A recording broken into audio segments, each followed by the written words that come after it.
All right, let's talk about our brains and our screens. We're going to get into the actual neuroscience of our digital world to try and answer a really big question. Why does it all feel so incredibly distracting sometimes? We're going to unpack the science of how our brains are wired and see exactly how modern tech plugs right into that wiring. Let's dive in. You ever have one of those moments, you've been scrolling through a feed or flipping through short videos for what feels like forever, and then you look up and you can't remember a single thing you just saw? Not a single coherent story. Well, I'm here to tell you that's not some kind of personal failure. It's a neurological phenomenon. It's a fundamental mismatch between the speed of our media and the way our brain is literally designed to make sense of the world. So, to really get what's going on, we got to start with how our brain handles time. Now, you might think there's just one single clock ticking away up there, but that's not how it works at all. Instead, your brain has multiple internal clocks, all running at different speeds, and each one is responsible for understanding a different slice of reality. The key idea here is something scientists call temporal receptive windows. Okay, fancy term, but think of it like this. Different parts of your brain have different processing speeds. Some areas grab information in tiny, tiny fractions of a second. But others, they need a few solid seconds of steady input to really build a complete picture. It's this whole hierarchy that lets us build a coherent world out of a constant, messy stream of information. This chart breaks it down perfectly. Over on the left, you've got the fast brain. This is all happening down in our sensory areas, like the occipital and temporal lobes.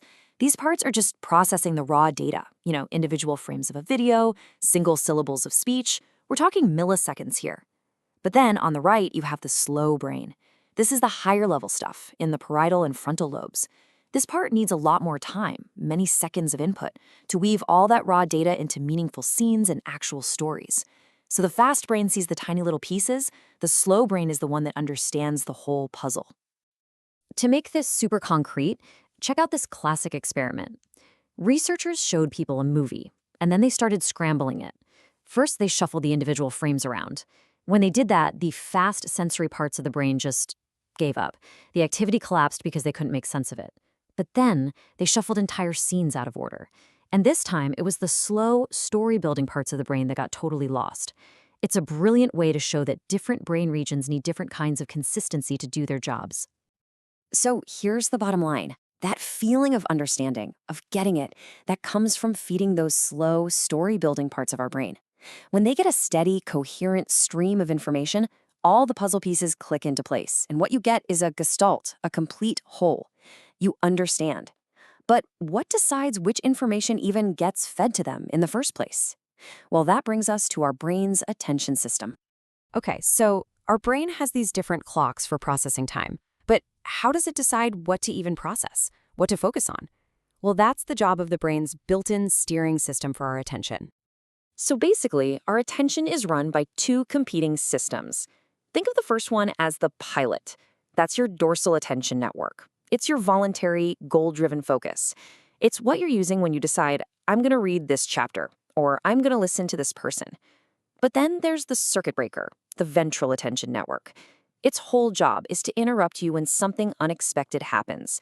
A loud noise, a flash of light. It's designed to grab your attention whether you want it to or not. And this is where it all comes together. How does modern digital design play with our brain's clocks and our attention system? This is where we see this really critical split between design that actually helps us and, well, design that hijacks us. This slide just lays it all out. On the left, we've got lawful cues. Their whole strategy is to cooperate with your pilot, your focus. Think of a clean, well-designed web page that just logically guides your eye. The effect? It supports your focus. But on the right, you have industrial lures, and their strategy is to just bombard your circuit breaker. We're talking red notification badges, pop-ups, things specifically designed to derail your judgment and hijack your focus. You see, when an app or a website uses these lawful cues, it's actually respecting that hierarchy of your brain's clocks. It gives you information in these nice, coherent chunks, and that gives those slow, meaning-making parts of your brain the time they need to form a whole picture. You get that gestalt. It gives you a sense of closure.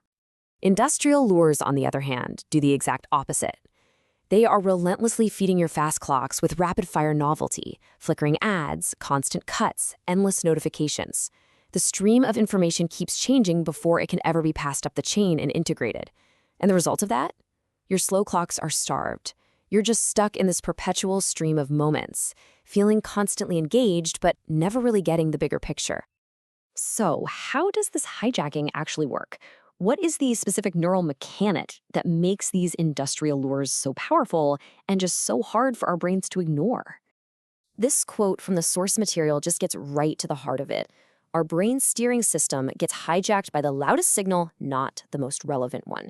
And these industrial lures, they are engineered from the ground up to be that loudest signal. They exploit our circuit breaker to pull us away from our own goals and drag us toward whatever is most jarring. And this whole thing is reinforced by a really powerful habit loop. It starts with a cue. That's the industrial lure, right? The red badge. That triggers an action. You switch your attention to the app. Then comes the reward, a like, a message, some new piece of info. Now here's the crucial part. That reward arrives on an unpredictable, variable schedule. And our brain's dopamine system finds that completely irresistible. It's the exact same principle that makes slot machines so addictive. So the long-term consequence of all this is that our brains literally adapt. The circuits that support our attention, they become hypersensitive to these sudden, high-contrast, reward-linked events. Our brains can actually become physically rewired to expect and even seek out a state of perpetual interruption, and that makes deep, goal-driven focus harder and harder to achieve. So there you have it. We've seen the neural blueprints, the brain's clocks that build meaning, and the attention networks that steer our focus. And we've seen how these systems can either be supported or totally exploited by design. So the question this leaves us with is a big one. Now that you know how your own brain works, how are you going to choose to navigate the digital world that's been built all around it?